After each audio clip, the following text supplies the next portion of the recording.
I was feeling really energized to come to school. I was feeling really ready, but it's hard. It's a new place. You're by yourself for the first time. I came to Canada as an international student. It was my first time here, my first time being without my family. It was definitely hard. So in high school, teachers follow you around, make sure that you're up to date with homework and all this stuff. So I succeeded in that area academically. And then once I got here, I realized that it's a little harder than I had originally planned. Coming in to university already as a person with mental health struggles, I knew I needed some sort of support system in place.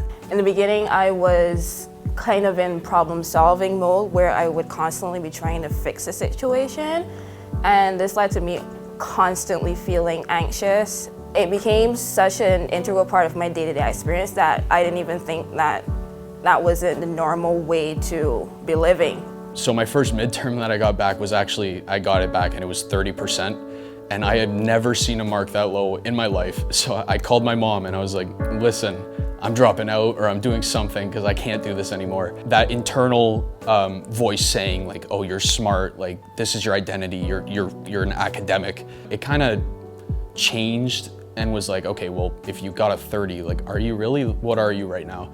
The turning point happened when I booked an appointment for counseling services. And after going there for a few sessions, it took almost a year later for me to realize that, yeah, these constant feelings of being anxious at the level at which it was, and it was such an ongoing state, that was a problem.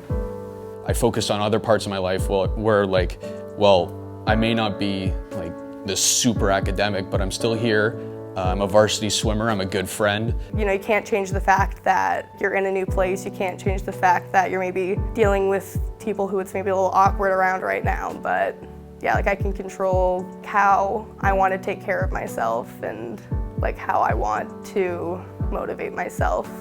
Focus more on the positives as opposed to the negatives, but also acknowledge the negative and see where you can work with that so you can better yourself fully. Within the first few weeks probably, I got an appointment with health services to see a doctor who I could get my meds all regulated with and stuff, and she kind of pointed me in different directions for different resources and got set up with someone from counseling services, which is really helpful. I wish I would have acknowledged that I was going to struggle so that when I did struggle, I didn't feel awful about myself. The resources are there for a reason. It's not helpful to wait until it's absolutely necessary. You completely have no choice. It's better to be preventative, taking advantage of these things earlier.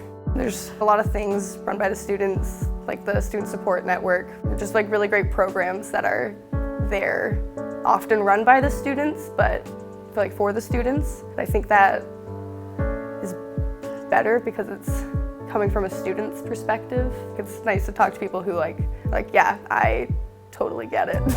If I could go back to my first year self, I would tell them that hold on, keep on pushing through.